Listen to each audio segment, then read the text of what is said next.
views and opinions expressed by callers, guests, and hosts do not necessarily reflect those of the Black Talk Radio Network and Black Talk Media Project. Black Talk Radio is new black media for the new millennium.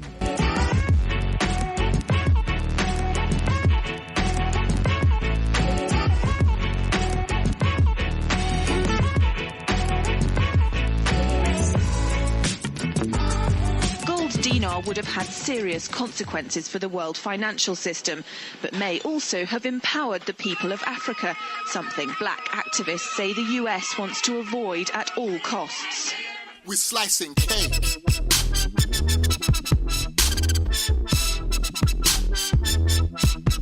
We're slicing cake.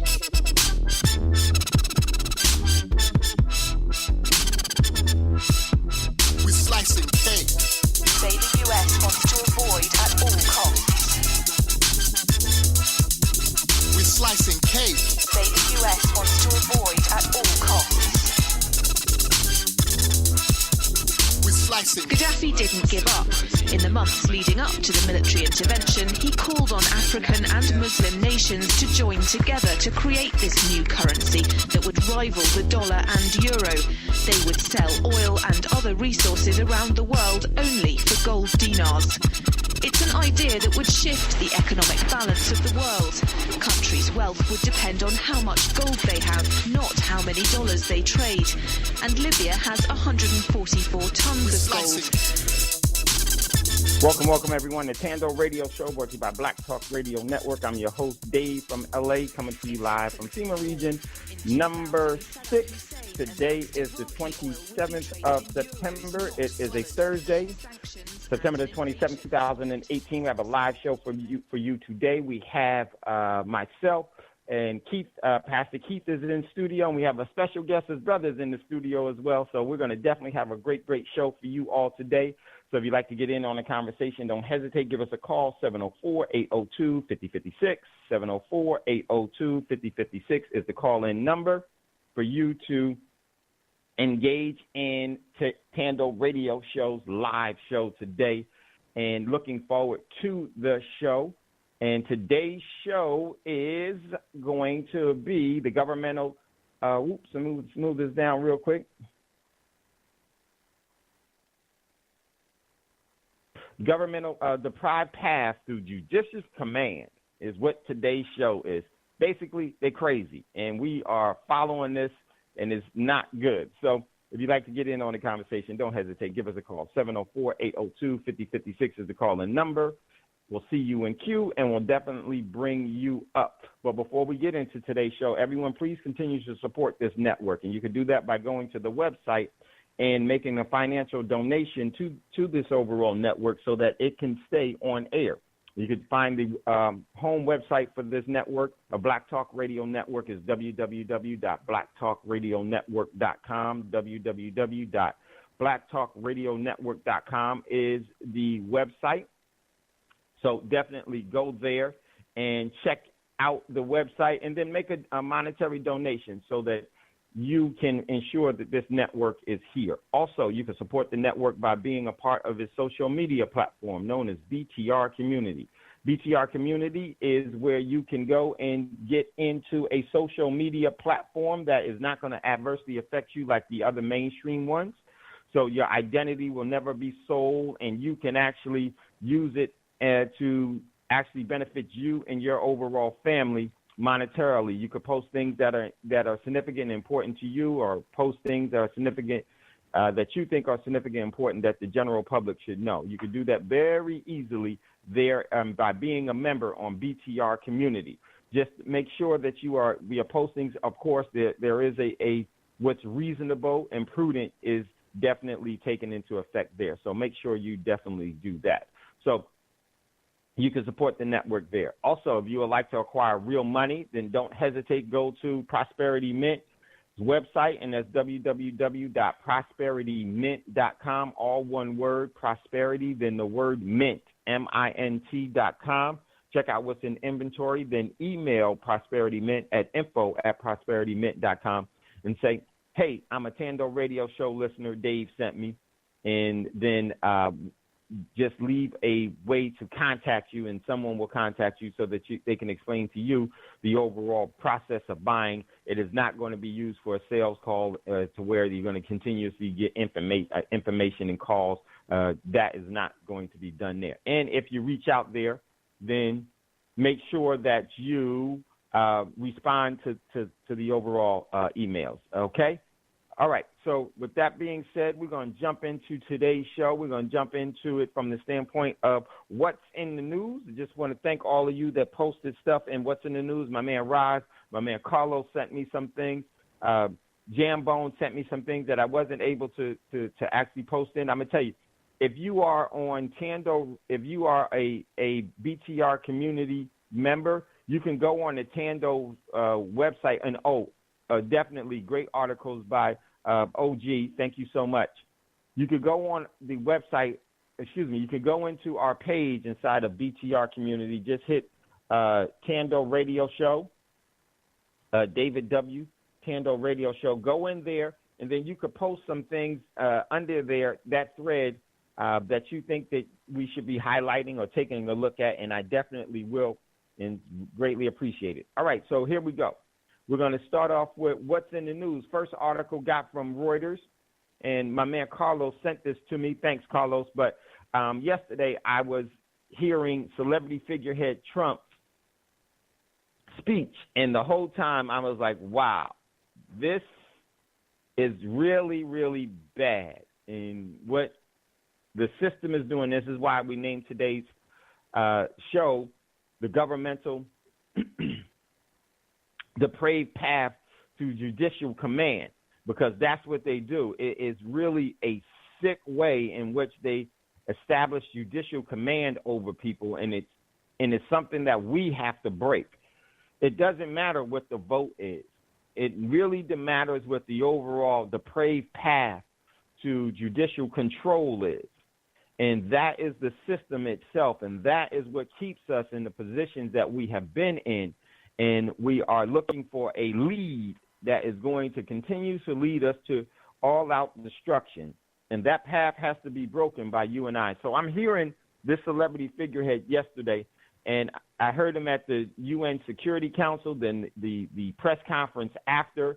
Then I heard him at the UN the day before. The whole time, the picture is really, really clear that the purge against the U.S. is in full effect, and is going to adversely impact you, your family, and our overall community, especially those that won't be prepared.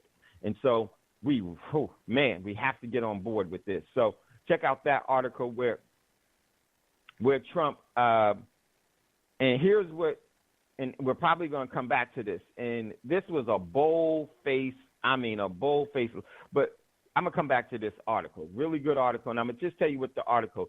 Trump says he learned about Syria's Idlib providence from a supporter at a recent rally. And I heard him say this yesterday, and I was just amazed. We're going to feature some of this in today's show. So we'll come back to this article, very, very important, significant article that is there. Okay, so next article, Roz posted this one from Freedom Outpost. Government will soon spend more on interest on our debt than bloated military budget. They'll be spending more on the interest on the debt, meaning that the overall principle of the debt won't even be touched. Basically, you are completely bankrupt when you can only afford to pay the interest. What comes after that is that you're insolvent. Really, when you can only afford to pay the interest, you are already insolvent, and that is going to definitely happen. So, great article by Raj from Freedom Outpost. Government will soon spend more on interest on our debt than the bloated military budget. Check out that article. Next article, got this one from RT Russia Today. U.S. has to come to terms with this place in the world, just as the Brits did when its empire collapsed. So true. U.S. has to come to terms with its place in the world, just as Britain had to do when its empire collapsed. So true. Check out that article. Next article I got from altmarket.com. the everything bubble when it finally crashes, the everything bubble when it finally crashes, and that's talking mainly about the overall economic standing of the U.S. dollar and its overall its currency influence and its currency flow. Check out that article. Next article from Sputnik News. This one is from Sputnik News. China and the EU can jointly counter protectivism. Former French Prime Minister says. Yes, that's the overall path. The rest of the world is going to be turning against the U.S. and from the paradigm of the so-called the U.S. and not the U.S. or one government over another. This is all of them are in a big fraternity, in my opinion, together. But just from this standpoint of looking at it from a governmental standpoint, why wouldn't the rest of the world finally realize that the U.S. is the real pariah and the real parasite that is actually stealing everything from them and have been doing it for so long and bullying them and by threats of violence, which is basically robbery. They are actually seizing things from countries by force and by fear. That is a robbery. So the rest of the world is starting to take notice of that, and taking notice of that, the so-called allies of the U.S. are now starting to remove themselves or to segregate themselves away from the U.S. and move in a different direction. And that direction is that they're actually moving and positioning themselves against the U.S., and that is what's unfolding there. Next article got from RT International, is, and this one is, when will the U.S. learn its lesson? Highlights from the UN Security Council meeting chaired by celebrity figurehead Donald Trump. He arrived late and left early. That's exactly what he did. He arrived late and left early.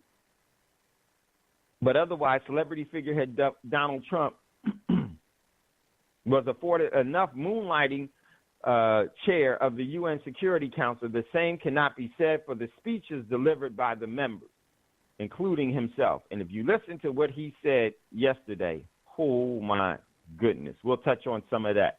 Very, very, it's just a situation that we all need to prepare for. Next article came from The Independent. Celebrity French Prime Minister Emmanuel Macron rejects the trade deal with countries outside of the Paris climate. Basically, this is France basically saying that they are no longer an ally of the U.S. And so check out that article. And it says, Emmanuel Macron announced France will no longer accept commercial agreements with countries that do not respect the Paris Climate Accord during a fiery speech at the UN's General Assembly. See, this is the purge that I was talking about for the past couple of years, that you're going to start to see countries turn away from the U.S. And then now they're going to treat them like they did the Germany once the fascists and the cultive religious group of the Nazis took over that country. They are going to go to war against the U.S. So check out that article. It's all being set forth. Next article, I got this one from the Anti-Media, 5 reasons to support a total ban of nuclear weapons today. And a total ban of nuclear weapons is essential, meaning the U.S. can't tell other people who can and can't have nuclear weapons when you have it. Absolutely not. And remember, the U.S. is the only nation to ever use a nuclear device, 2 nuclear devices in an act of aggression and an act of violence. Just because they were at war with Japan, what they did was, in dropping those 2 nuclear devices, that was really an act of terrorism that they executed with those devices. It was, and what happens is that many of us, go blind to the fact and saying we excuse them for using it because you say that it was during war. But no, the reason being is because when Japan attacked the U.S., they attacked a military installation. They didn't attack the civilians. When the U.S. dropped those 2 nuclear devices on those cities, they were attacking individuals that had nothing to do with the overall declaration of war. They purposely did that to be able to use that as an act of terrorism against the rest of the world so that they would all cow down and bow down to the U.S. That was the real act of terrorism. So before the U.S. can even talk about a terrorist state or fighting terrorism, then the first thing that they need to do is slit their own throat. So check out that article. Next article we got, and this one is significant. This one comes from Press TV. The EU, the European Union, Iran payment channel likely to start by November. Here it is, September, October, November, in 2 months. So what does that mean? That means that the overall petrodollar and the reserve currency status of the U.S. dollar will be completely lost. This is why it's so significant that what's happening in the world, we need to show. What's happening here is the EU is saying, guess what? We are no longer an ally of the U.S. We are going to make contract and business relationships outside of the interest of the U.S. We are not going to be strong-armed by the middleman of the U.S. anymore. And that means an act of war, because what it is going to lead to is a currency war that leads to trade wars that leads to shooting wars. First you attack the currency, then you go to trade, then you attack militarily. And this is what's going to happen. They are not, in the past, the EU would always go lockstep, and Germany and France would go lockstep with whatever the U.S. says. They're not doing that anymore. They're making relations with the so-called enemy of the U.S. Remember, the enemy of my enemy is my friend. So now they're saying, the enemy of my enemy, I need to be friends with. And guess who that is? If you listen to anything that celebrity figurehead Trump said in all of his presentations, he actually called out Iran, China, Russia as basically enemies of the U.S. and Venezuela. Didn't want to forget Venezuela. So check out that article. And what I did is that, and I think, Keith, you and your brother would really appreciate this one. I actually had in light of that, I want to play something real quickly, and this from this article. Here it is. Iran's payment channel likely to start by November. The EU Foreign Ministry chief said that the bloc initiative to facilitate payments from Iran as part of the effort to save the 2015 nuclear deal could be in place before November, when the U.S. is to reimpose the second batch of its anti-Iran sanctions. So what is the EU saying? That's okay, Iran. If they're going to sanction you, don't worry. We're going to set up a payment system where we're going to pay you. So what is that going to do to the U.S. sanctions? It nullifies them, completely nullifies them. And I just want to play something really quickly that I think that what this means for the U.S. economy, for the U.S. Dollar hegemony, which basically the dollar hegemony means that it's the one that dictates policy. It's the one that has proceeding preference on everything. It's the one that everyone uses. I want to go back to, and there was something from my childhood. I remember this from my childhood, and it was a very, very famous sporting event that happened, and I think that this goes right along with what the EU just did to the U.S. And so I want to, that's not it. 1 second, let me pull it up real quick, because I think it goes right along with what is significant here. Hold on 1 second, let me just get it squared away here.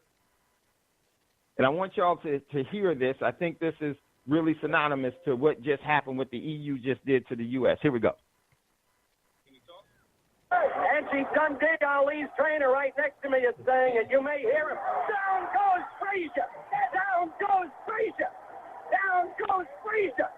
The heavyweight champion is taking the mandatory 8 count, and Foreman is as poised as can be in a neutral corner.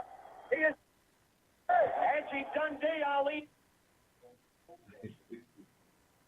So I wanted to play that because I think that was, hold on, I got some problems here. 1 second. I wanted to play that because I think that was synonymous with what just happened and what's happening to the U.S. The former the heavyweight champ is now down, and the rest of the world is in the neutral corner, poised to take it completely out. Down goes Frazier, down goes Frazier. That was from my childhood, a sporting event that I watched and was really all in on and everything else, and I never forget hearing Howard Cosell say, "Down goes Frazier, down goes Frazier." Well, what the EU just did to the U.S. is that it just basically knocked the U.S. completely out. And this is not going to change. It won't do like Frazier and get back up and be able to continue on. It's over. So check out that. I just thought that was, pretty cool. For when I read that, that's the first thing that came to my mind. I was like, oh, my goodness. So we'll talk about that. Next article from A-Times, Asian Times, Rise posted this. No laughing matter. Trump's speech threatens world order and peace. Absolutely. So true. And we got some other stuff with that. Also from the Asian Times that Rise posted, Trump's darkest days so far. Check out that article. And Rise also posted from Asian Times, which is known as A-Times. India is the key to the success of Trump's Iranian sanctions, which is very important for some of the things that we posted today. So true. Next article goes right along with Rise posted from Asian Times. I got this one from oilprice.com. And all of these articles are meant for you to go back and do some of your own due diligence, come up with your own assessments, your own opinions, because this information is not being brought forth to you at all on mainstream media here. This is from oilprice.com. India builds up its strategic oil reserves. It's not only India that's building up its strategic oil reserves. The U.S. is, China is, Russia is, Iran is, and India, they are. Most of the major nations are building up their strategical oil reserves. Now, why do you think that they're building up their strategical oil reserves? Because they know that oil is going to be interrupted in the overall World War III that is going to happen. So they have to have those oil reserves on hand. So that is a read between the lines. Next article I got from Sputnik News. Laughed at the UN, punched in, I don't know what that is, the SM.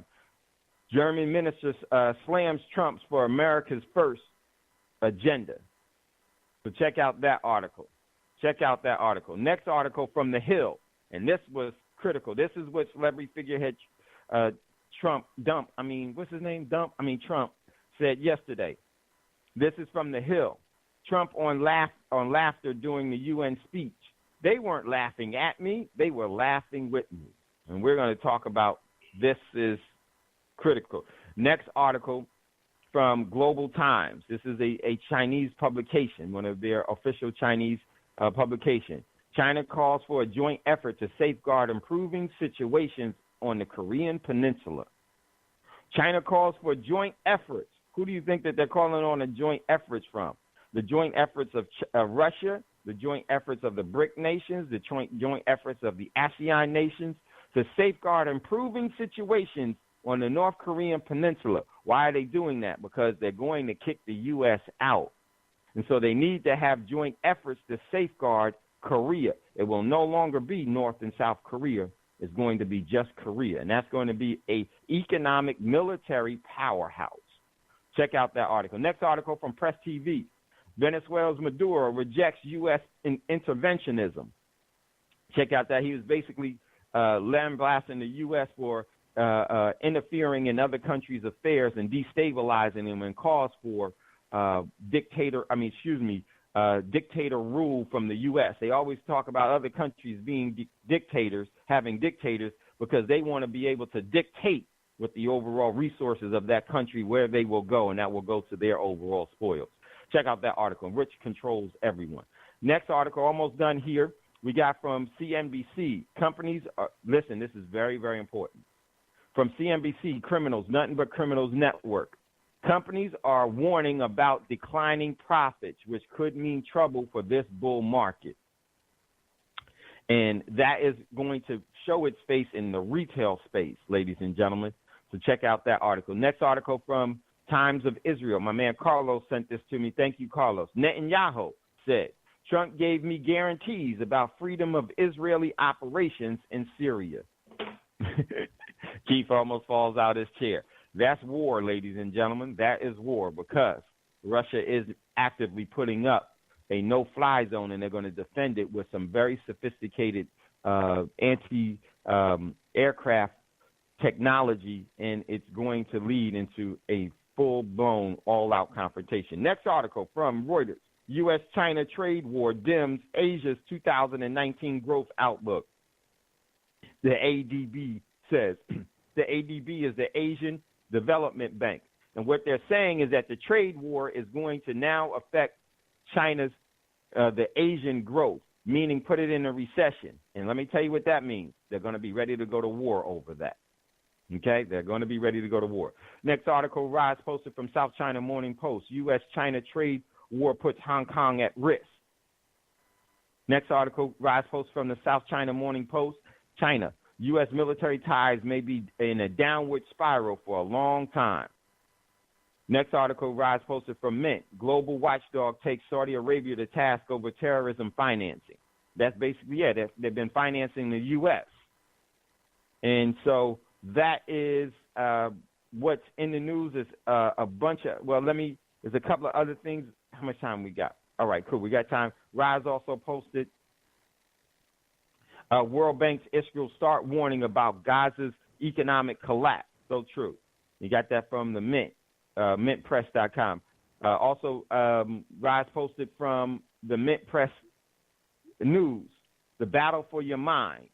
And Rise said, I talked about this subject years ago in an essay and wrote about it. It's even more relevant now. So true, Rise. Next article, Rise got from Wake Up World. Studies find antidepressants to be deeply ineffective. Yes.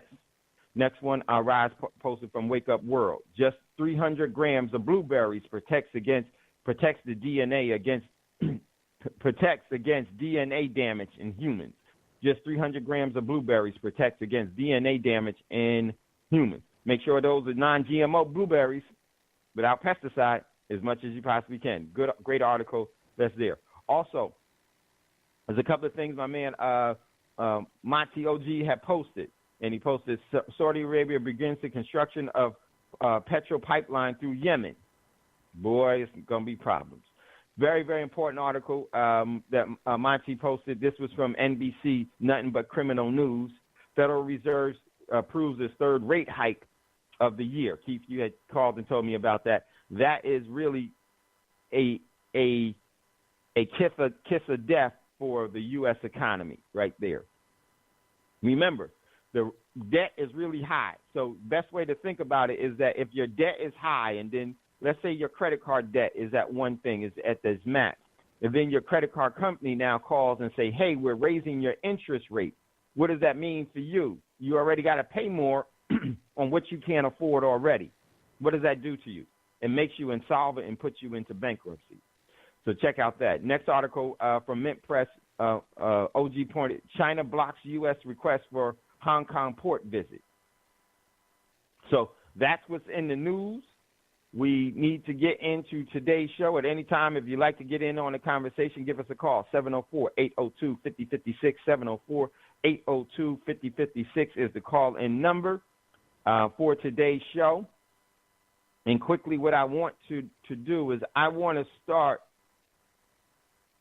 with playing something from, do I want to do that? No. All right. So what I'm going to do is I'm going to go into, I don't know if I want to, Chief. All right. So what I'm going to do, today's show, we really need to take, I hope that you all were able to listen to celebrity figurehead Trump's UN speech, Security Council speech, and then the after the news conference that he had. And it was really, really bad. And it shows how we are really, really manipulated. And some of the articles, I want to read this article really quickly from Reuters. And this was from, I heard celebrity figurehead Trump yesterday. Pastor Keith called me and said, hey, listen to this press conference that celebrity figurehead Trump is about to have. And listen to it, and it was very, very telling. And I want to give you just my interpretation. It may not be your interpretation of what that entailed and what that meant. And it is very, very significant, in my opinion, because it is really outlining what's going to be happening and what's to come. So the article, I want to go with my man Carlos sent me the article, and I was hearing this yesterday. And just want to give you my thoughts. Here we go. This is from Reuters. Trump says he learns about Syria's Idlib providence. They didn't put the word providence from supporters at a recent rally. U.S. President, celebrity figurehead Trump suggested on yesterday, he never heard of the rebel-held Syrian region of Idlib under threats from Syrian government and Russian forces until a supporter brought it up in a recent rally about a month ago. And about a month ago, this is September, so in August is when he first heard about Idlib, right? The United States, let's move this down. The United Nations says close to 3 million people live in the area, which also has thousands of Islamic fighters, which warned of humanitarian crisis if the events of an offensive by the government-backed forces and supported by Russia, government-backed forces that has been in the pipeline for several months. And the word pipeline is significant because the Idlib province is very significant in establishing and maintaining the Nordic Stream 2 pipeline. A Russian-Turkey agreement last week staved off a threatening government attack by agreeing to create a demilitarization zone between the insurgents and the government's forces in the northwest. Why? Wise move, because Russia was able to get all of the necessary military assets in Syria before they went all out, because they know it's going to turn into an all-out war. Speaking at a news conference in New York, Trump took credit for convincing Russia and Iran and Syria to hold off on the attack after he warned them on September the 4th. Now, those of you that listen to Thando Radio Show know that we've been talking about the Idlib province this whole summer, way before. But Twitter posts that would be making a grave humanitarian mistake to take part in a potential human tragedy. Syria's a mess, and I was responsible for stopping the offensive, is what Trump said. And I hope it stays that way, he said. When I put on social media a few weeks ago about the Idlib province, I said I didn't do it. Oh, he said don't do it. He said don't do it. Sorry. Trump went on to explain how he just learned about the situation in the province after a woman in the crowd at the rally brought it up. I was at a meeting with lots of supporters, and a woman stood up, and she said that there is a province in Syria with 3 million people right now. The Iranians, Russians, and Syrians are surrounding that province and are going to kill my sister and kill millions of people in order to get rid of 25,000 or 30,000 terrorists. Let me stop there.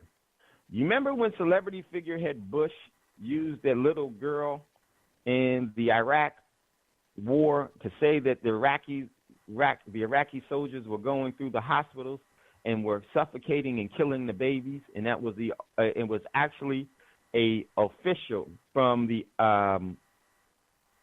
Kuwait government, daughter. That was all a lie. This is the exact same tactic that they're using here that they used there because it works so well. That was a lie that there was no Iraqi soldiers going through the hospital and going to the overall to the nursery and killing the babies that was there. That was the propaganda that the U.S. was using as a furtherance to go to have an invasion of war, because they knew where everything was going to be going in the future. This is that same lie that is happening here. And I'm going to tell you why this is a big lie. So wait a minute, celebrity figurehead Trump, you're caught in a lie. So this is the first time that a woman gets up and talks to you about Syria, where you have military operations ongoing in Syria, and you're getting military briefings from the Joint Chief of Staff every day about the overall situation, the movement of troops and assets by the Russians, by the Syrians and the Iranians and the Turkish, all in that providence, all that's on the overall border of Golden Heights. You lie, you lie, you lie. But the thing is that we don't know, which makes us exposed, and makes us exposed. There's no way in the world that a celebrity figurehead president could say that they didn't know with anybody that knows how that really works. So basically, what is he doing? He is lying. And this because of this lie, by this, and because of how naive the general population is here, they don't even think to see what this really means. This is really a setup for the war. It's a lie. There's no way in the world he didn't know about Idlib. Didn't know about the Providence. It borders almost the Golden Heights. There's no way in the world he didn't know. And if he didn't know, which I already know, he's incompetent as a person. But see, the system selected him. Nobody voted him in. Anybody that ever votes, your vote means nothing, because how do you know who's counting the vote? You're leaving that to blind faith to individuals that this person is actually taking orders from. This is why we're in this position. There's no way in the world that this could be true. And there's a bold-faced lie, and not one reporter there called him on that. The Joint Chief of Staff, Dunford, was there himself. There's no way in the world. See, this is propaganda that's going to lead to the demise of our children. This is how our children get sent off to war, and this time they're going to send our daughters off to war, and they're not coming back. No matter what their condition is, they're either going to come back in a coffin, completely broken, but they're not coming back. Even if they come back physically, what they're going to endure in that overall war zone, they're going to die in that war zone. And we have to get in tune to truth to prevent this type of governance from happening throughout the world. The man said that he never heard about it until this woman said something to him. Then he went on to the New York Times and read the article and said, oh, that's what the lady was talking about. Let me go on. Here's what it said. He said, I said that's not going to happen. I didn't hear of the Idlib province. I came back and picked up the falling New York Times and opened it. He was saying the New York Times is falling because they don't agree with him. This dude is completely narcissistic. And on the front page, but there was a very big story, and I said, wow, that's the same story the woman told me. And I found it hard to believe, and I said, how would anyone do that? Trump said the story had indicated that the offensive could start the next day. And so he wrote in his Twitter post and gave orders to his team, including Secretary of State Mike Pompeo, the White House National Security Advisor John Bolton, not to let it happen. That didn't mean that they couldn't be selective, but don't kill millions of people. It stopped. Nobody is going to give me credit, but that's okay because the people know. But I have had more Syrians thank me for that. This was about 4 weeks ago. I put that out, Trump said. Other Western leaders, including the French President Emmanuel Macron, has also claimed that the coordination public rhetoric calling on Syria and its allies to stop the offensive played a role in convincing them to back down. Here's the problem with that whole thing. As I said, there's no way in the world. The man is lying. And these lies are going to get your children killed, get our community killed, get us in a position to where economically those that are unprepared are going to be the overall roadkill for those that are going to have a wealth transfer where everything will leave this country and will go to others. This is there's nowhere in the world that lady informed Trump about that proverb of what's going on? What happened to the daily military briefings from the Joint Chief of Staff about in the intelligence community that he's supposed to get every day? And this isn't and if you go back, this isn't the first time. This is not the first time that it is actually been spoken about in a public forum. So the credibility is not there, and this is why this credibility is not there, because what they want to do is they want to have celebrity figurehead Trump go as the fall guy, as the pansy. This man is not making any decisions, but what they want to do is they want to have the perfect fall guy so that the people will say, yeah, it was all Trump's fault. But when in actuality, the real fault is the overall governance pattern system of control is being invoked here. See, these individuals read a script. They don't make any determination of anything. And until we realize what is really ailing and threatening us, we're going to continue to have many more Trumps to follow him. They're going to have different faces, different names, different genders, but they will all be the same. They will be celebrity figureheads that are going to continue to lead you and I and our community and our families to a destructive subjugation of the system. Hey, Dave. Yeah, go ahead, Scotty. Yeah, when they talking about their humanitarian concerns, if there's a major offensive launched on Idlib, I had heard estimates of 10,000 possible jihadists. I just heard from you it may be about 30,000.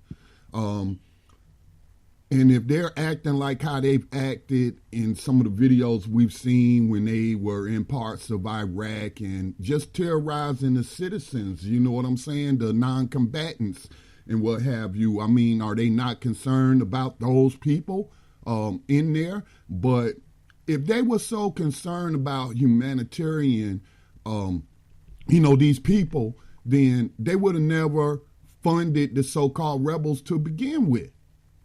The UK and the British, they would have never started it. They would have never tried to overthrow Syria. Look at Libya now.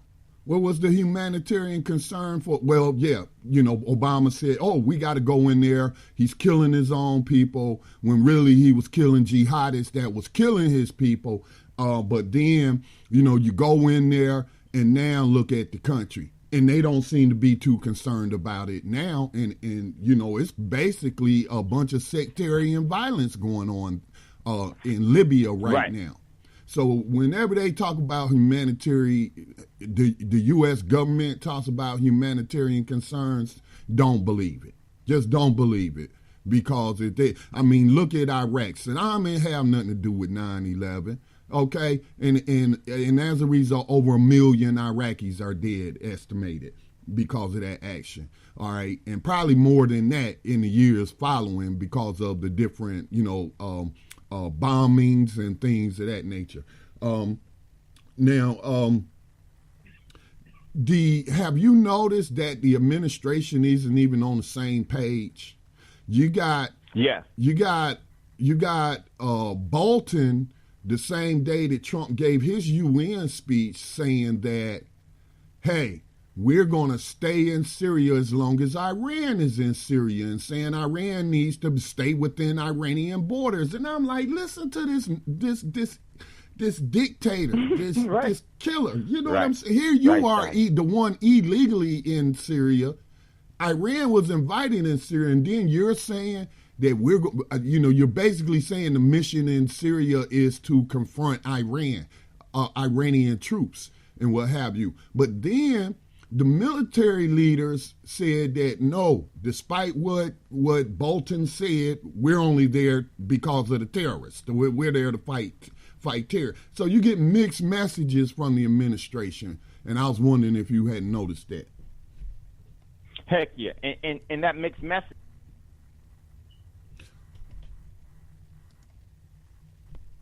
My bad, Dave. I muted you. I was trying to mute myself. Okay, start over. No, you're good.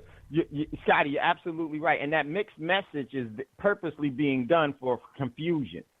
They purposely want that to be put into place because they're using the leverage. Believe me, behind closed door, they know exactly what's going to come. They know the date that everything is going, what they're going to do, and they know that they are the springboard to this World War III jumping off in its full-blown presentation. And so they're sending out missed messages purposely, because this is why they're doing. They're testing what traction they can get by the message that they put out. Which message is going to get them the most influence? What message is going to get them what they want? And by putting out those missed messages, it's just like sending your overall spies in different directions. And then send them in different directions. You can see which one is going to be more beneficial to you by the reaction to what the spies in the overall territories are, the spies out in the field, what they're able to, the momentum that they're able to accomplish. So this is a tactic that they use, and it's a tactic that shows you something, that there's a confusing conflict that is about to happen. And they're going to use that to their advantage to try to propagandize the overall outcome of that conflict to benefit them. Hey, so, yes, Scotty, I Dave. noticed the overall, what you did, the missed messages that's happening there, and they're all concerted and contrite, because if you look at the individuals that are giving the missed messages, they're so-called high-level individuals within the office where they all meet together and come to a consensus, and then they get their job. This is what you're going to say. This is what you're going to do.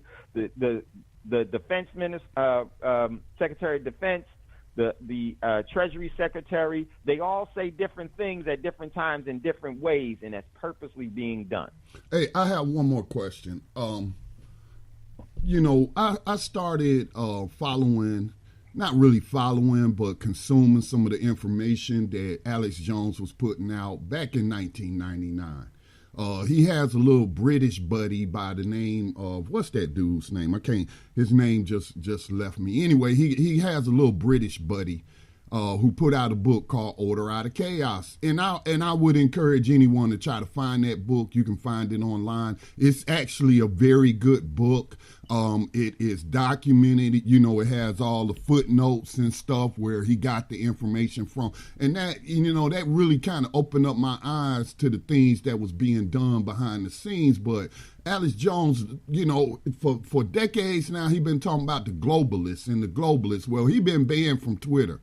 But the British guy is running his Prison Planet Twitter account. And so on there the other day, he was praising Trump because they love Trump. And they were saying that, Trump just put the globalists on notice with his UN speech. With the, he was talking about respect our sovereignty and all this and that of America and what have you. And it just occurred to me, and I said this to him. I said, really, it's the United States government that's acting as the globalists, because they're the ones who are in all these different countries who are if they're not attacking you, they bribing you to get you to bend to their will. And even Ron Paul has talked about the United States can't be policing the world. This isn't any of our business. Nobody appointed us to be the world police and all this and that. And I was like, it's really the shadow government of the U.S., all the corporations that benefit from the policies, all the think tanks, that write policy and influence, lawmakers. And I said, they're the real globalists. They're the ones that's trying to dictate to the rest of the globe. I wanted to get your opinion on that. Scotty, yes. And the real, it's never been a new world order. It's always been the same world order. The same world order is all off of the franchise of government. They are in the fraternity of government. And the U.S. right now is going to be used as that tool and vessel to make sure that the system is never questioned. They are going to have a institution in the system go down.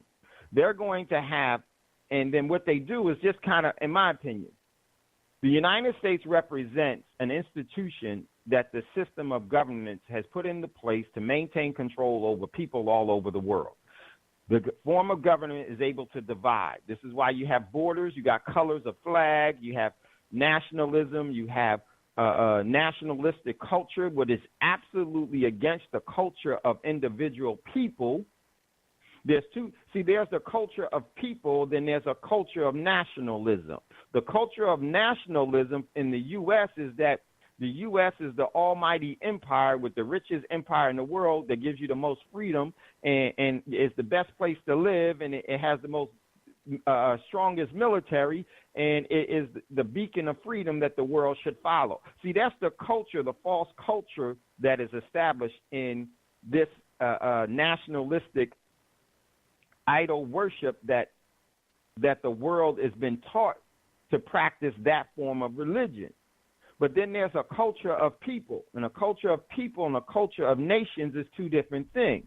And this culture of nations is exactly where the shadow governments reside, where the shadow governments, what I mean by the shadow governments, and I wouldn't say there's so much that they're the influence, the agenda of the government that is used when things are appropriate for them to rear their ugly face. And so that's what I'm really seeing. I totally agree. There is a segment of the government. And the thing is that it's not, I don't say the shadow. I really say it's the overall presence of the real intentions of the government. Yeah, you're right, Dave. I agree with that because they're not in the shadows. They're not. You can look up these organizations. You can find out who runs them, who's on staff, who funds them. So, that's just a term that's frequently used. But you're right. Yeah. They're not really in the shadows. If you want to know who they is, all you got to do is look up them. You know what I'm saying? That's all you got to do. They have names. These are real individuals. When you say something like, and I agree, I shouldn't use that term. When you say something like shadow government, it makes it sound like all spooky and ominous and you know what I'm saying? When no, they got names, man. They got names. There's names to these organizations that's running, these governments, and they're doing it on a global level. But I just wanted to add, Paul Joseph Watson is the guy's name. Now, I told him, he done lost all credibility with me. But if you can find that book online in PDF form, you won't have to pay for it. It's called Order Out of Chaos by Paul Joseph Watson. And it's a masterpiece of work. But he done sold his soul. He done sold his soul for Trumpism. Because, see, that's what the system does, is that the nationalistic culture develops dividing influence that will divide people from what's really happening. And they use this propaganda. That's why propaganda is so important and so meaningful. So, definitely check that out. And it's right there.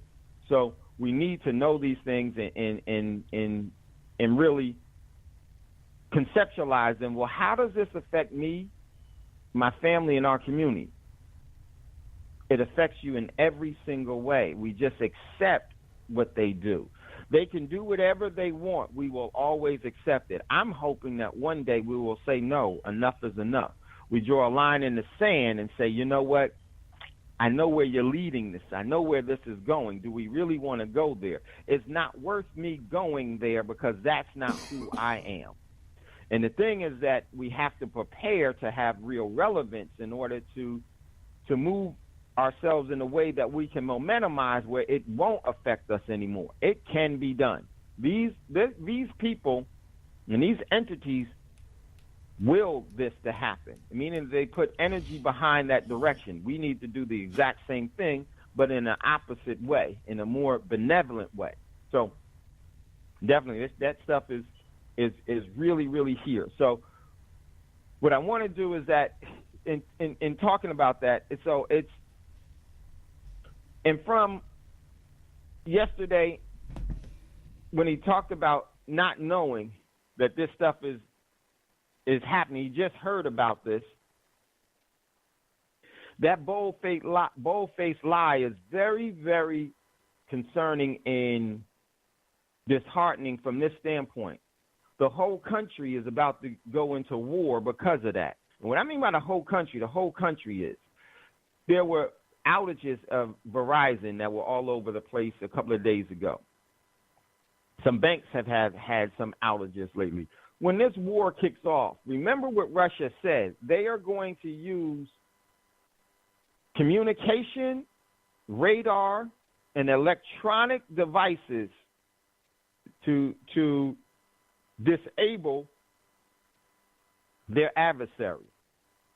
Well, how do you best disable your adversary is that you take the overall fight to their overall country. They're going to destabilize everything here. Now, I'm not saying that it's just going to be the U.S. government itself may do that, and to get everybody under the nationalistic culture of we need to go and fight the Russians, and everybody, be so patriotic to say, yeah, we need to go do this, and then they just created an environment through a false flag that you are actually fighting their agenda. See, what they're doing is they're instigating you to do something that's going to benefit them, and it's going to adversely hurt you and your family. You won't be able to rebound from this. And what they're going to get in return of that is that they're going to be exceedingly wealthy and have control over resources, and they're going to be able to enslave you even more.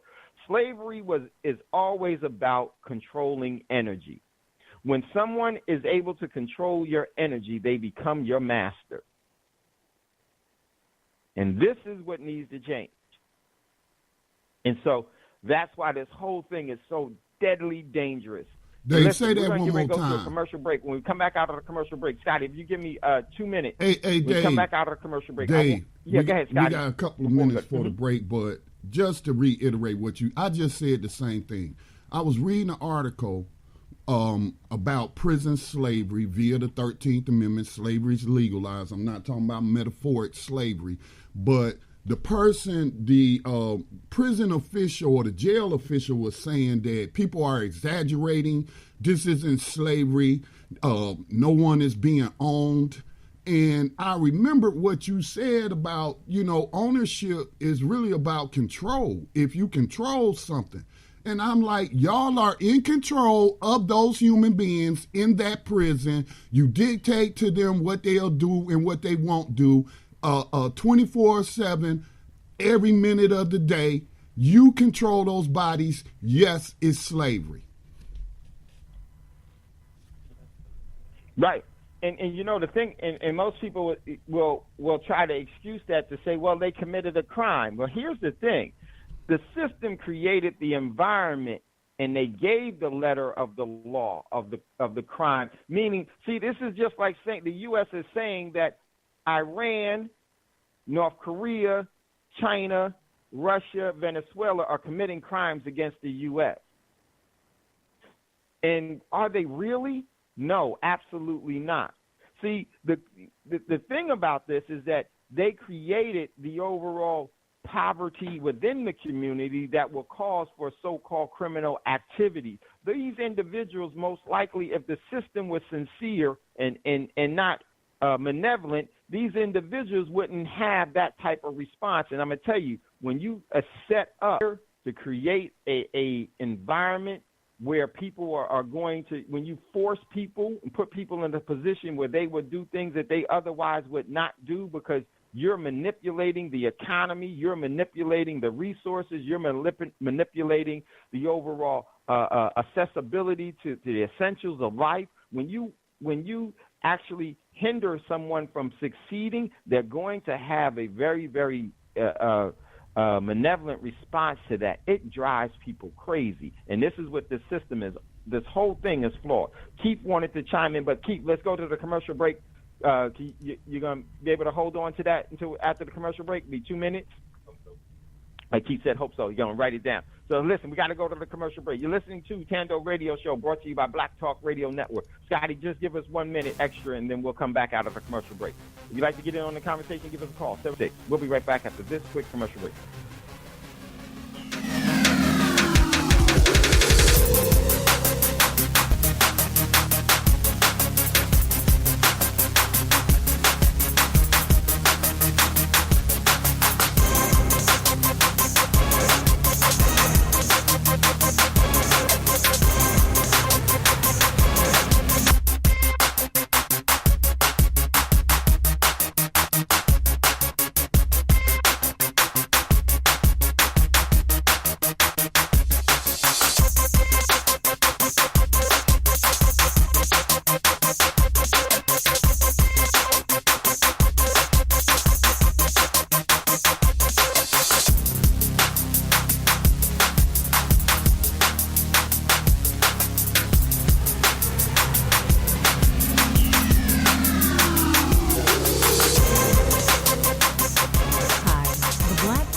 Media Project would like to invite you to become a member of the BTR Community subscription-based social media platform. BTR Community is a platform that was set up for the listening audience of Black Talk Radio Network, the #1 independent Black radio network online.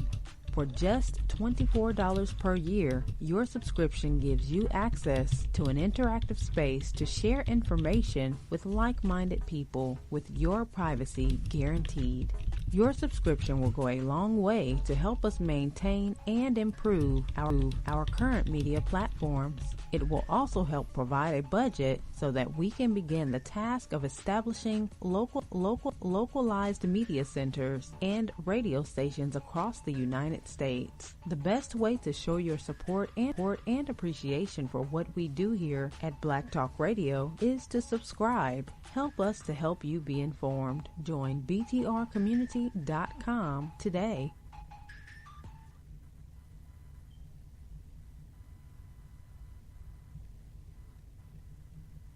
Okay, welcome back, everyone, to Thando Radio Show, brought to you by Black Talk Radio Network. Scotty, I posted a video there.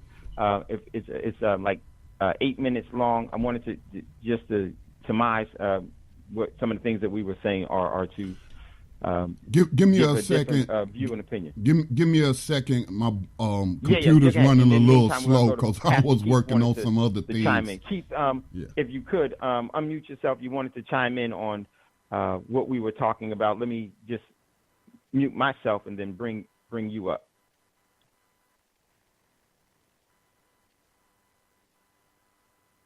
Can you hear me?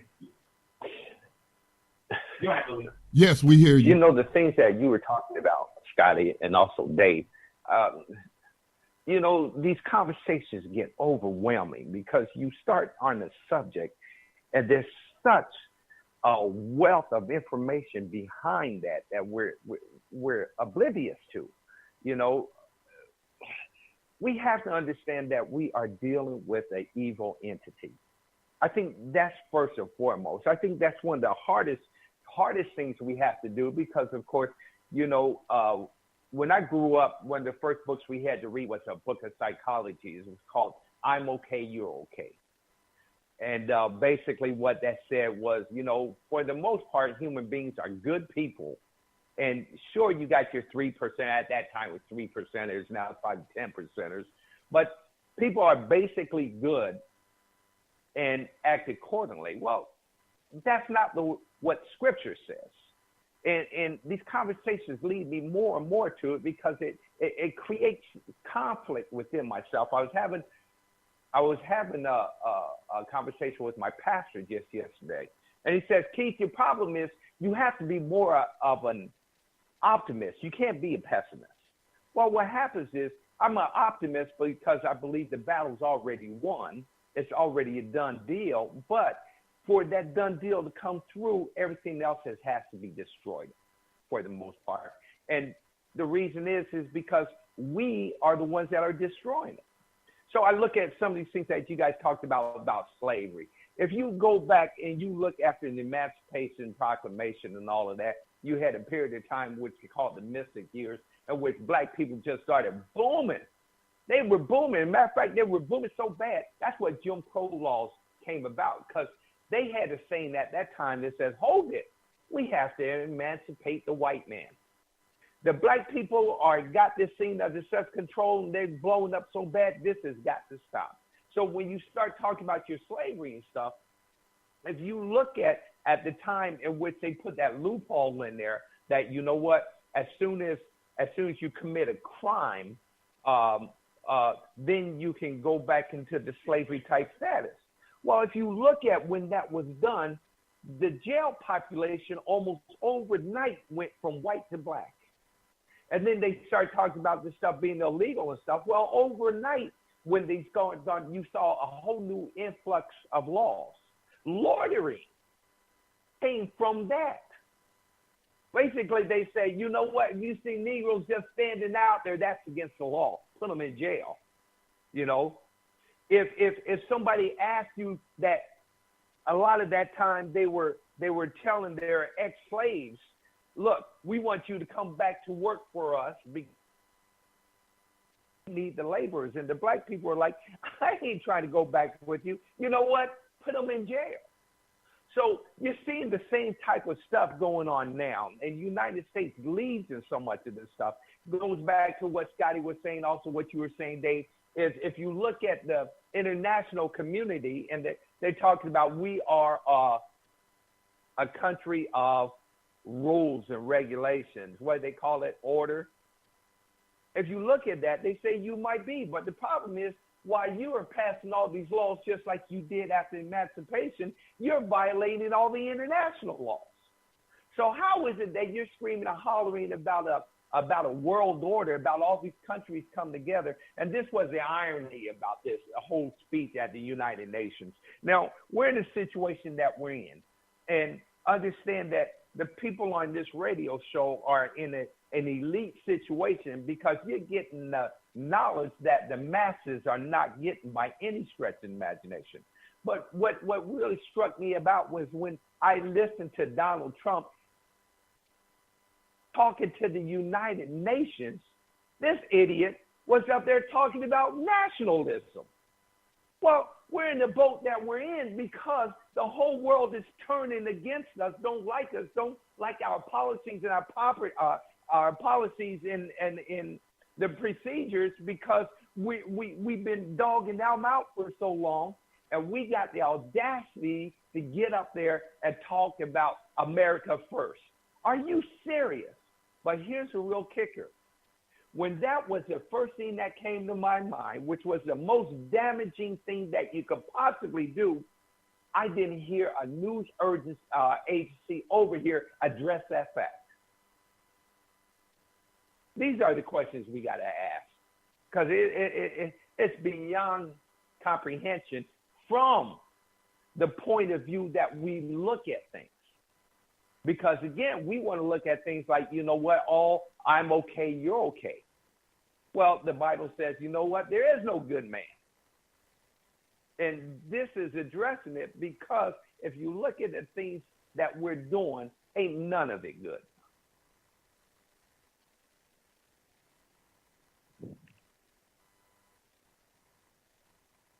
Yeah, Keith.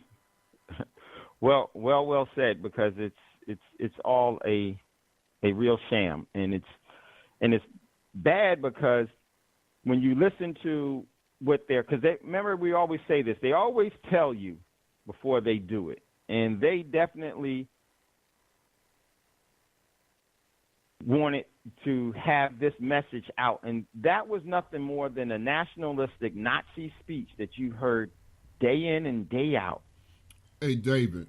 Day in and day out. So I think Scotty said Roz wanted to chime in. No, Roz, I'm sorry. That was unmute yourself. I'm sorry. I got the numbers confused, and that was actually Keith's open. But I want to say to Keith, though, I'm posting it now, man. Wednesday night is Wednesdays are one of our most busiest days, and I often don't get the podcast posted till the next day, which I'm doing that now.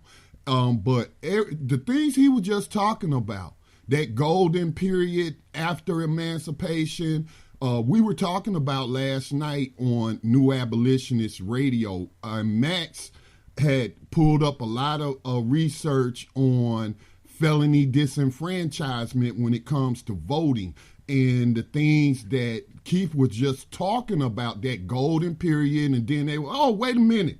There's too many black people getting elected. There's too many black people prospering. We got to do something about that. And so, you know, that led us to convict leasing, what Keith was just talking about without naming it. But Keith, if you get an opportunity later on, I think you will find that we're on the same page. We were discussing this on New Abolitionist Radio last night, and I'm working on getting the podcast posted. But Dave, I do have your video ready when you're ready. Yeah, let's go to that video real quick.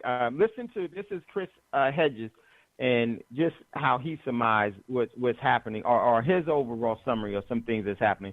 And we're going to come back, and I'm going to give you a quick, what I think is really going to happen here. And it's not good, but it's good for those that are prepared. Listen to Thando Radio Show. Go ahead, Scotty. Let's hear this. Trump is is dishonest. I mean, Trump has only fueled the kleptocracy. Well, let me pick up on that, and you mentioned a bunch of important institutions in American society in the midst of that answer, and I want to pull a quote from the book here that deals with that. Sheldon, if you would, bring this graphic up. The most ominous danger we face comes from the marginalization and destruction of institutions, including the courts, academia, legislative bodies, cultural organizations, and the press that once ensured that civil discourse was rooted in reality and fact, helped us distinguish lies from truth, and facilitated justice. I saw a poll recently, I bet you saw it too, in which Republicans were surveyed, and 93% said, if Donald Trump says it, I believe it. Yeah. I think the same poll showed those same people saying, if someone in my family says it, only 63% of people believed it. They believe the president more than they believe their own family. 80% of Republicans think that what's in the Wall Street Journal is not credible. 80% of Republicans don't believe the Wall Street Journal even. In that America, what hope do empirically provable facts have? Well, you pinpointed something that's very ominous. When national and political discourse is no longer rooted in verifiable fact, then facts are interchangeable with opinions. Truth is whatever you want it to be. And I write in the book about the nature of the permanent lie, that all politicians lie, all governments lie, as I.F. Stone said.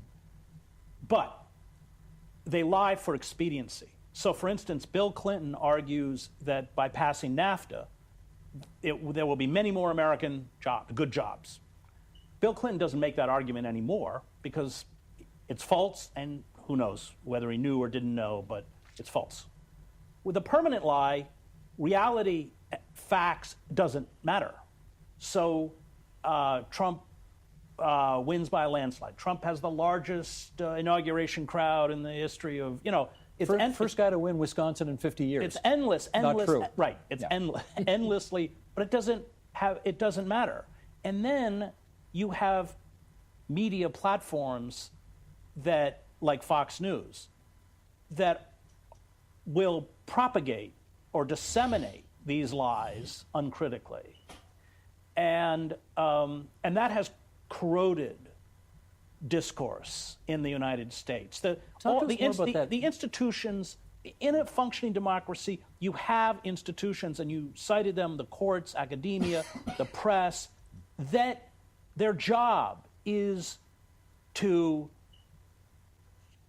make sure that people speak about a verifiable reality. Those institutions have become corrupted, weakened, destroyed, or replaced with systems Fox, Breitbart, all of these right-wing propaganda outlets masquerading as news. The court system has been taken over and is now being finished off with appointments from the Federalist Society, which is this ideological right wing. So, and that it creates a kind of schizophrenia where you may see reality in front of you, but reality is denied by the power elites and by the organs, the media platforms that disseminate the opinions of the power elites, and that really begins to sound like descriptions of totalitarianism someone like Hannah Arendt would write about.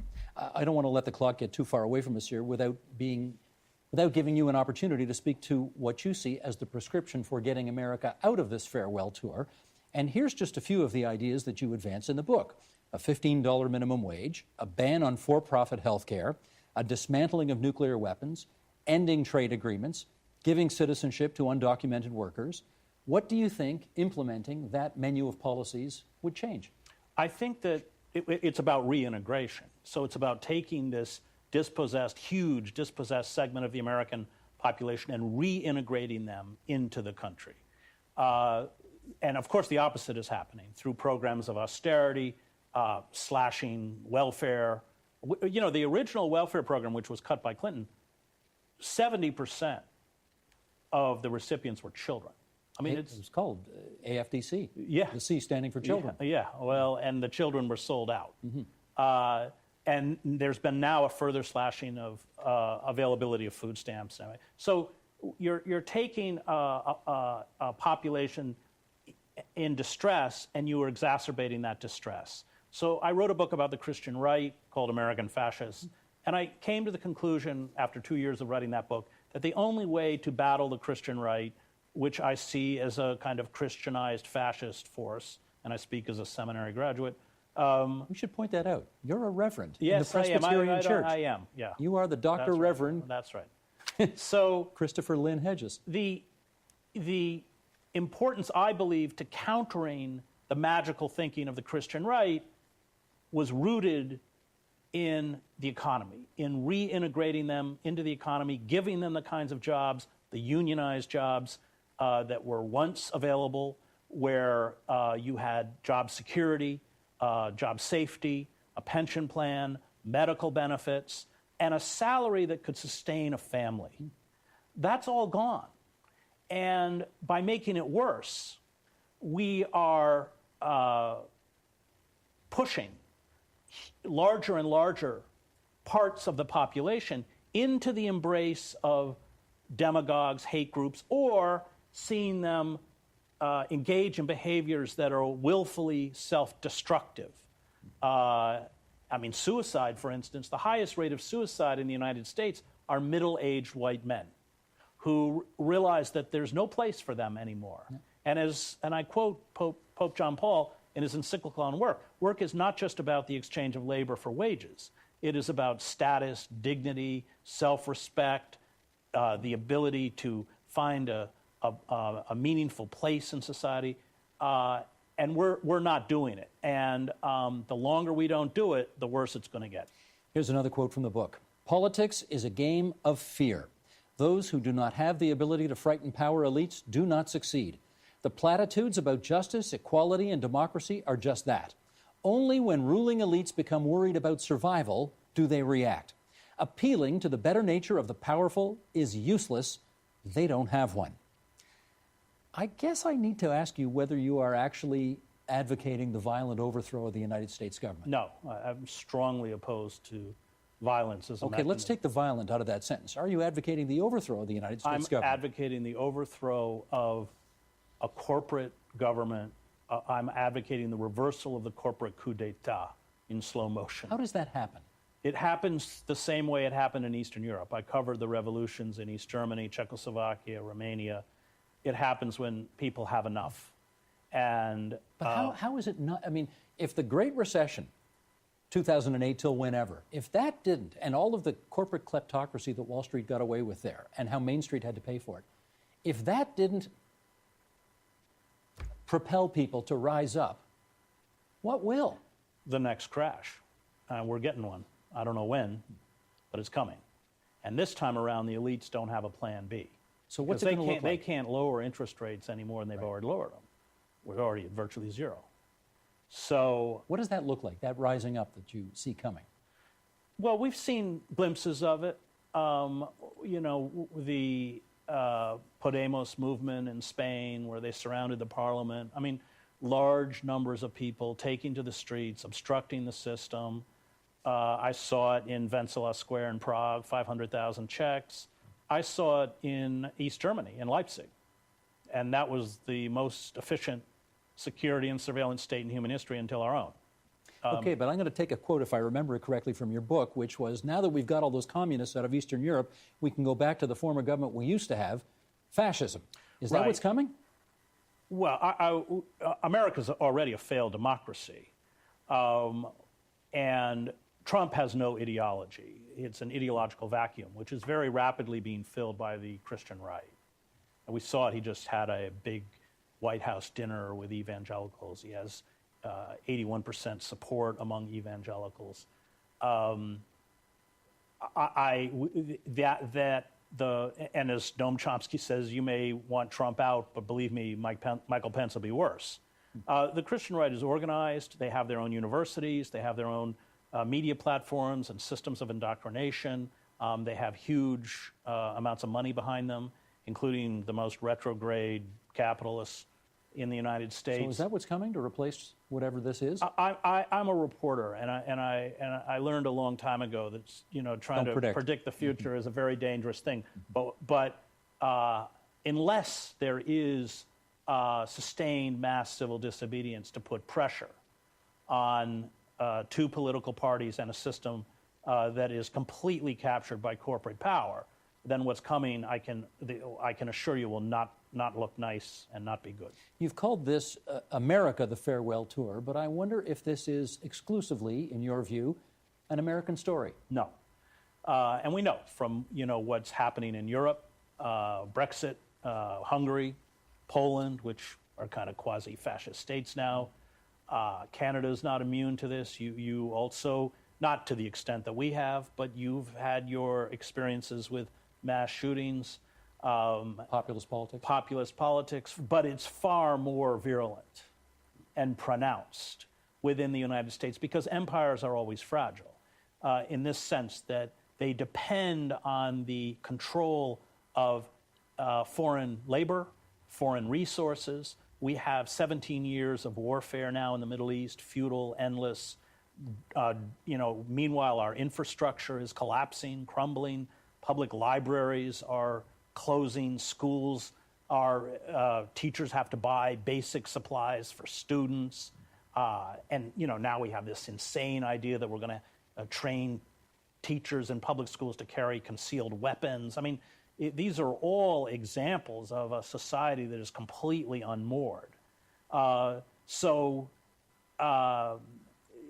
It is not hardly unique to the United States, and it will have a ripple effect in countries like Canada, but it will never reach the extent of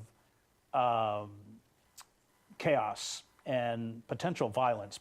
But never forget that within American society, we are a deeply violent culture, awash in weapons. We believe in the regeneration through violence, this myth that violence is a form of purification, and that comes out of our long history of genocide and slavery.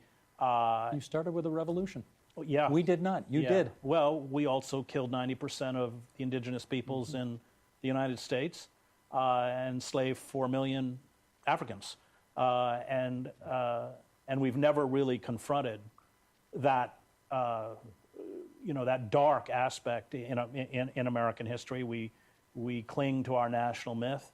And so that does make us different and more dangerous than Canada. This is, if you don't mind my saying, a depressing book, but it is well reported and a very important read. America, the Farewell Tour. Chris Hedges, really good of you to come into TVO tonight. Thank you. Thanks for having me.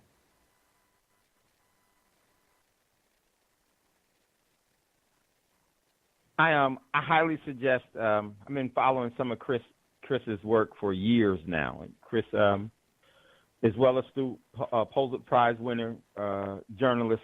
He's gone all over the world and seen different things. And so it's very essential. And I just want to recap.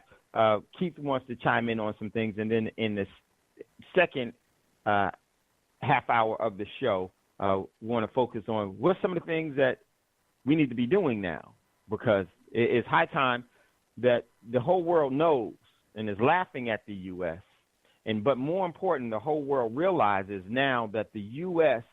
is the cancer that they can't attach themselves to if they want to survive. And they're going to use that to momentumize more control over people globally. And how are they going to do that? The war is the greatest conduit to get everyone under that overall paradigm. So Keith wanted to chime in. Hold on one sec, Keith. Let me let you in.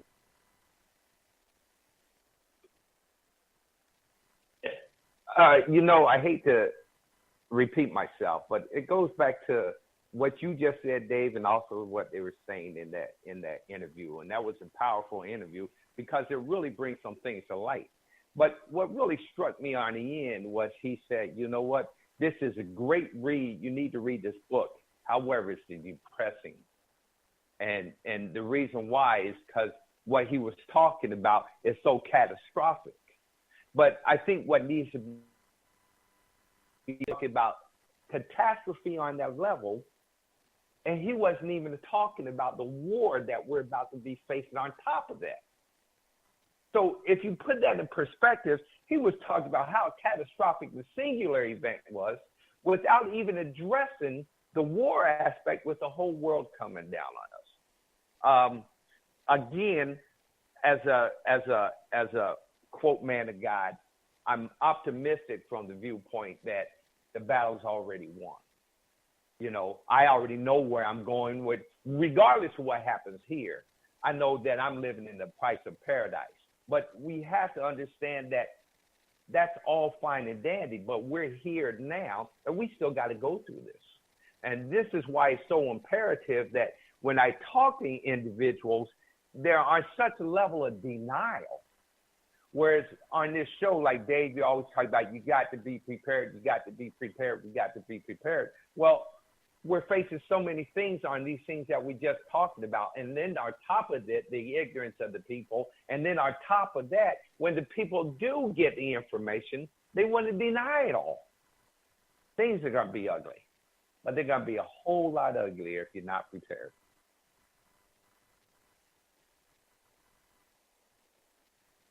I'm with you, Keith. I am completely optimistic.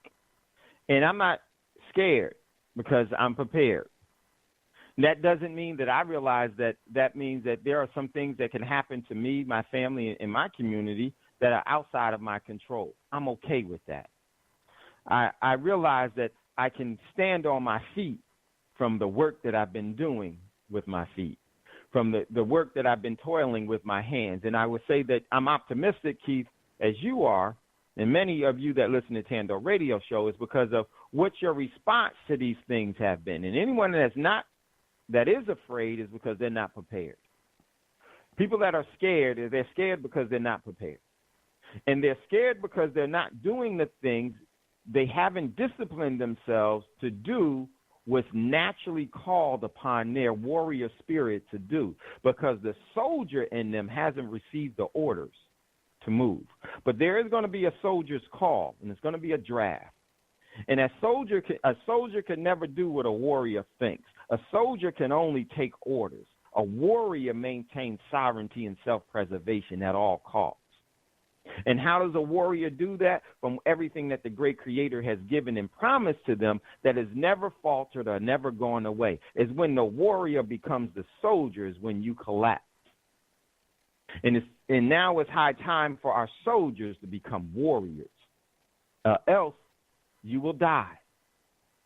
You will die. And it's not just a physical death that we're talking about. There's a spiritual connection to this. When you actually sever the umbilical cord or sever the communication between what is hopefully true from what the great Creator has given us, and you accept man's creed, you die.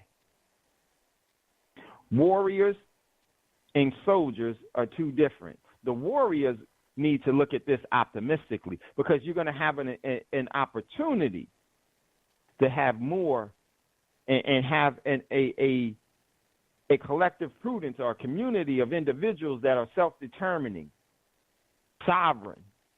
And that sovereignty is based off of sovereignty. Most important to me with sovereignty is not making of your rules, is actually having the resources that will sustain you forever. It's a promise and inheritance to perpetuity. That's what a warrior protects. And that overall sovereignty is from everything that the great Creator has given us to go for. And my man Scotty says, I'm prepared to die. Yes, this is why I've died to being a soldier. I'm nobody's soldier. I'm no one's soldier. I take no orders. So that individual of me has died. And now there's the overall quest to maintain sovereignty and self-determination. That is a warrior. And so I hope that everyone will understand the difference between a soldier and a warrior. A warrior, a soldier, takes orders and compromises their moral convictions to follow that order all the way through. A warriors never compromise of your moral substance.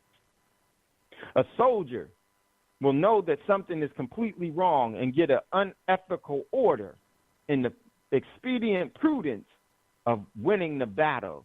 And they say you're just going to have to do with, these are the ills of war that you have to accept. See, there is no accepting of what's wrong unless you're wrong. And that's the difference. I refuse to take an order. I refuse to be a soldier. I'm not a trooper. I'm not a soldier. And I think that is very important for us as people, because in order for anything to change, we're going to have to use a different consciousness and a different resolve that we have to resonate in to have a different effect in our future. And that is incumbent upon us. Listen, get ready to go to a commercial break. If you'd like to get in on the conversation, give us a call, 704-802-5056. You're listening to Thando Radio Show. In our last 30 minutes, if you want to get in, definitely would love to hear from you. We'll be right back after this quick commercial break. You are tuned in to the Black Talk Radio Network. For podcasts and live program scheduling, visit us on the web at blacktalkradionetwork.com.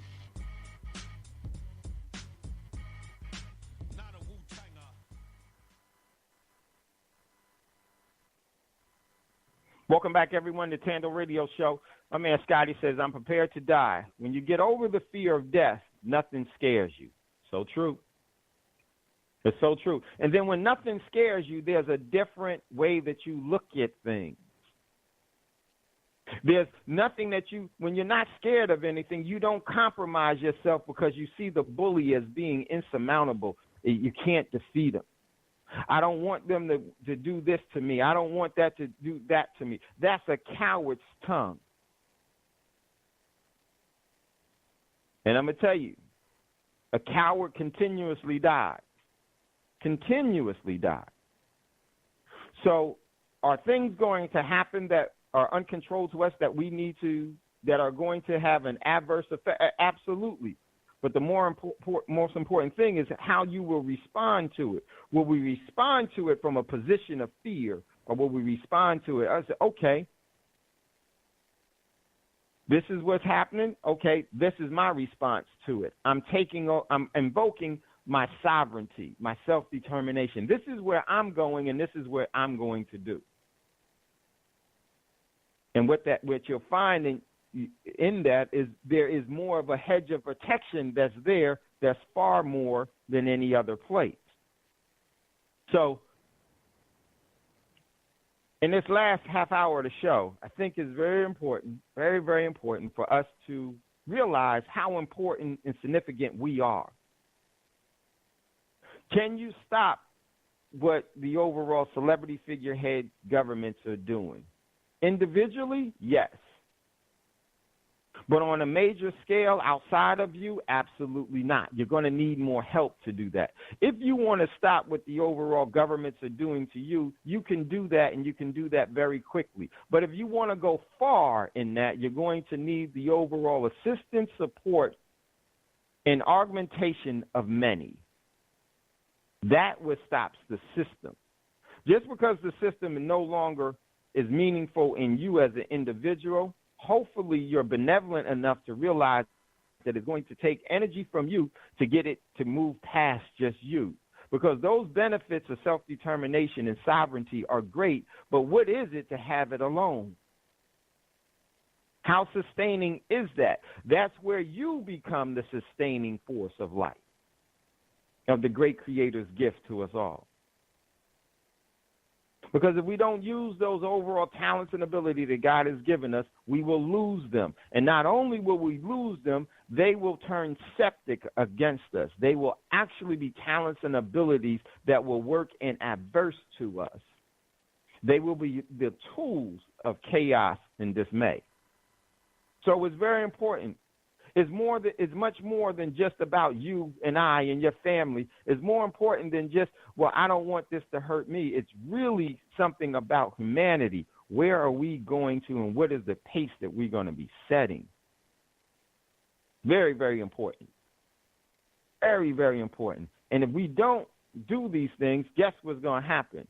What happened in World War II will happen in World War III. What happened in World War I will happen in World War IV. What happened in World War IV will happen in World War VII.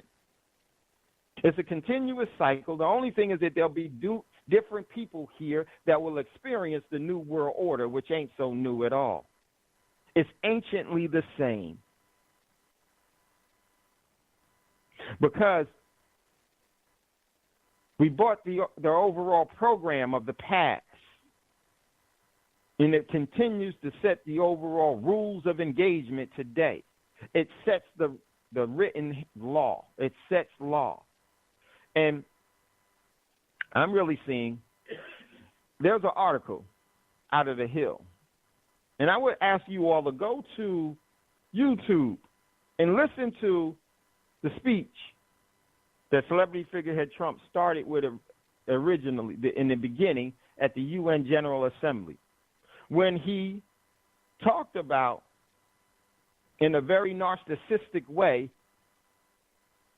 and if he's the only one that if you hear, he talked about I, me. That's the seed of destruction.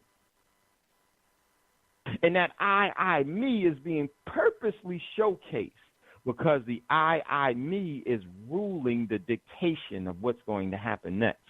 He came off and he talked about his accomplishment, and they laughed at him. And that laughter was really there as the overall pretense to telling you what's going to happen. That laughter meant that they are going to totally destabilize and engage the U.S. geopolitically, economically, militarily, culturally. And there's an article that celebrity figure that the Hill has, and it says, celebrity figurehead, and I always say celebrity figurehead, that's me saying that. Trump on laughter during the UN speech. They weren't laughing at me. They were laughing with me. This is what he said yesterday. They weren't laughing at me. They were laughing with me. No. What they were doing was this. Their laughter was murmuring. The murmuring against the U.S. was so great, and the laughter in the beginning is actually evident to it. And here's the problem with that. That murmuring of nations is going to be against you and I and our community, not going to be against Trump. They laughed, but what they were doing is that they had already murmured and talked about how dangerous the U.S. is to the rest of the world, and they've already made decisions that we're going to have to deal with the U.S. so that when this celebrity figurehead came up there and he said, I, they laughed. Then they took the opportunity to laugh out even more to disguise the murmur. They were disguising the murmur because they're not ready for you to know that they're coming. But they are.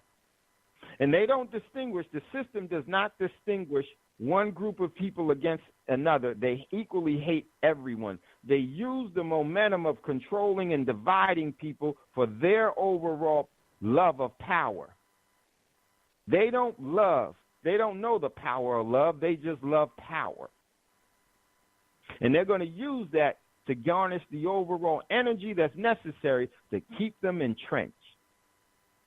So celebrity figurehead Trump said on Wednesday, yesterday, while world leaders laughed during his speech at the UN the day before, they weren't laughing at me. They were laughing with me. We had fun. They were not laughing at me, Trump told reporters during a press conference. I listened to it, and I couldn't believe what I was hearing. Just told me of how close everything is. So the fake news people laughed at the president, he added. They didn't laugh at me. People had a good time with me. We are doing it together. During the opening remarks of his speech on Tuesday, Trump boasted on that his administration had accomplished more than almost any administration in the history of the country. In the first 2 years, the audience members began to chuckle. They weren't, that chuckle was, in my opinion, that chuckle was evidence of the murmuring that they had been taking place in behind closed door secret meetings to neuter and purge the world of the U.S. And the laughter grew louder when Trump said, "So true." Trump then smiled and paused before adding, I didn't expect that reaction, but that's okay. And they all burst out into, and this is me, they all burst out into a laugh. Let me show you why. The system is Donald Trump. The system, the system looks at us as Donald Trump. The system looks at every single person on this planet as another Trump. And what they did is that when Trump spoke, they laughed. Here's what happened. He went off and this is my overall commentary on this. As soon as Trump gave that I speech and how great his administration had accomplished those things in under 2 years and how he's the greatest administration, they all chuckled at that because he was serious, and that was their serious response to him. And then he heard them laugh. And once he heard them laugh, he said, no, it's true. And then he realized that, oh, shoot, I didn't expect that reaction. And he spoke because of his narcissistic viewpoints. He didn't expect that anybody would laugh at him on such a stage when he was giving his overall truth. But it's true to him, but it's not truthful. It's a big difference. And then that's when he said, I didn't expect that reaction, and that's when they laughed at him. And let me show you how crazy and how detached Trump is. He took that as they were laughing with him. But see, the world looks at us and the system looks at us as Trump. Because time and time again, we boastfully think something that is nowhere near the truth when the murmuring of everything is right before us. And we ignore it. We become so psychologically detached from the truth. And because of that, we live in a fantasy. This man lives in a fantasy. And it's an egotistical, narcissistic fantasy that he lives in. It's no wonder in today's world that the selfie age is at this time. It's appropriate, and it has actually inundated our overall culture and our overall people throughout our communities. And there's not that there's something wrong with Trump. Trump is nothing more than a mirror image of how everyone else on this planet really, really acts. Because we refuse to see the truth of our hypocrisy. Hypocrisy. That's the word. Hypocrisy. Thank you, Keith. I get tongue-tied. But more important, our willful ignorance. We reject truth. And that rejection of truth always has a consequence. And when you reject truth over and over again, there actually comes a personality that will come over you. And that narcissistic personality comes over you to where you see everything that you do as right. And that's where the system exactly wants you to be. That's exactly what the system wants, because then we'll perpetuate wars upon wars. Then we'll perpetuate, yes, revenge on revenge. And then we'll perpetuate me over them. And then we'll perpetuate it's us versus them. And not realizing that the system has indoctrinated and taught us to be selfies. Selfish and of self-nature. When the system is able to institutionally diminish you to that, then you become a slave that can never lead. You'll be a willful participant. And everything that you see and everything that you do it's because it's right. And you don't even see the evidence wrong that's right there. And that type of individual is unreachable. Trump is unreachable. So many of our people are unreachable. Because we realize something. that the truth could be whatever it is that we say. And the truth doesn't need us. We need the truth. And this is where we come into a fantasy, where we become fanatics, where we can think that we can jump off a building and defy gravity because we had the right of way. And this is a mentality that's being spread in our communities. And they're setting up all of the overall events to fortify that type of thinking. And I would just hope among you that you will realize that this system means us nothing that is well. It is the problem. It is the symptom of the real root cause, because the real root cause of everything is our acceptance, is our participation. If we no longer participate in this system, it can no longer flourish. The institutions will fall. The doctrine teachings of it will subside. The wounds of it can become healed. The overall disenfranchisement can turn into prosperity. But that's going to take an overall effort by you and I to say, we realize what your game is, and we no longer going to play it. Because if we continue to play these games, we will continue to be disenfranchised, wars upon war, illnesses upon illnesses, and we won't be sustainable. So listen, everyone, we got to get ready to get out of here. Never goodbye. As always, we'll see you later. Dave, before you close out, man, just Scotty, yes. Yeah, one comment about that. The people that we were talking about earlier, like Chris Hedges was talking about, and Chris Hedges was being codified. He knows it's going to take a violent revolution.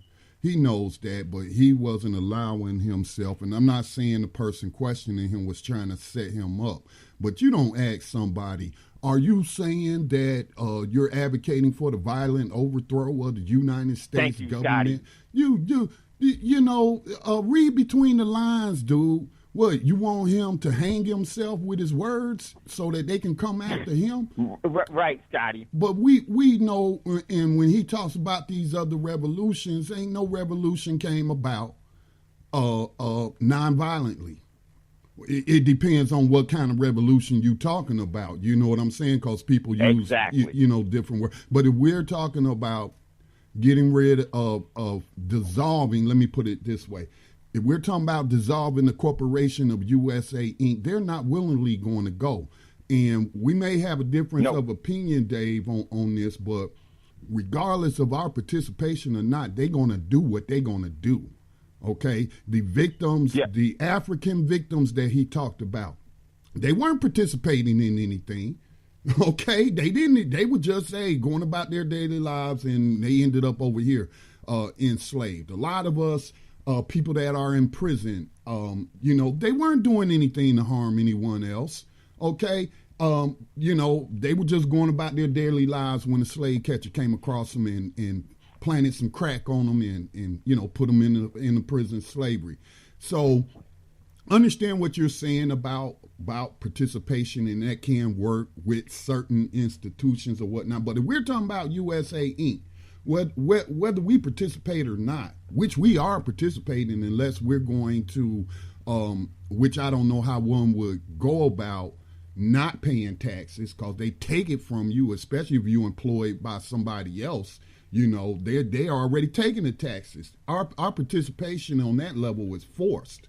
So I'm like, when are the people going to have enough?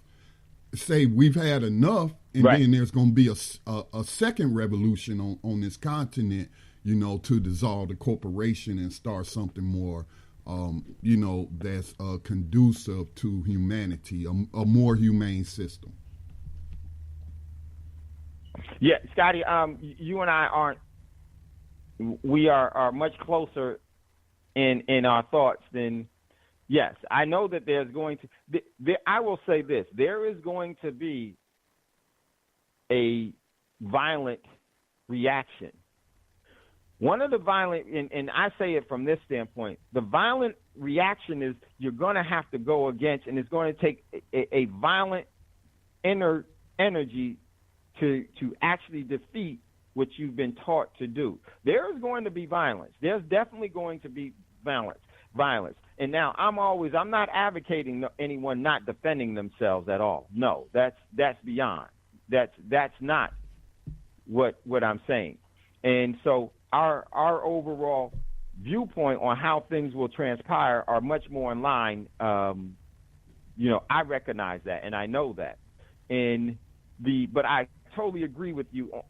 You can't ask Chris Hedges you can't ask any person that type of question, and it's unresponsible for the overall, interviewer. But if the interviewer has said, "Hey, I'm gonna ask you this," that they told you that they knew that they're going to ask you this and that, so that they wouldn't catch you off guard, so that you knew what it was, so that there could be between the line conversation that's being said there. So that could be it. I don't know, but I'm with you. I was like, how can you ask that man that?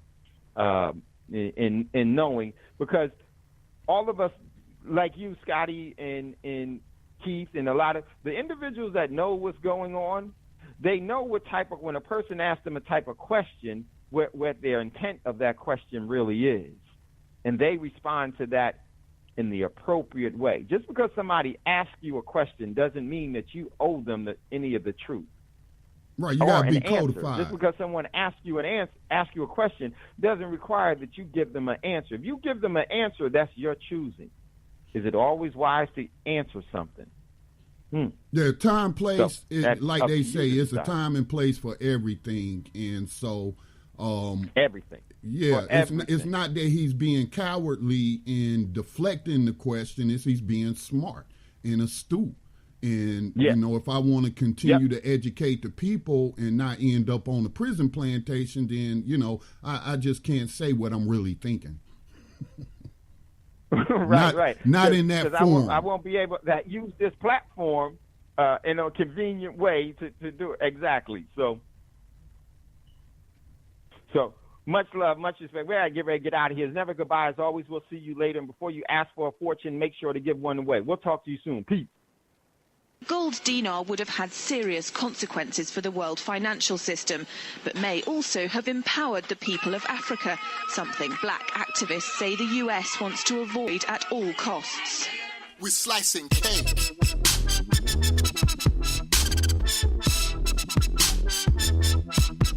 We're slicing cake.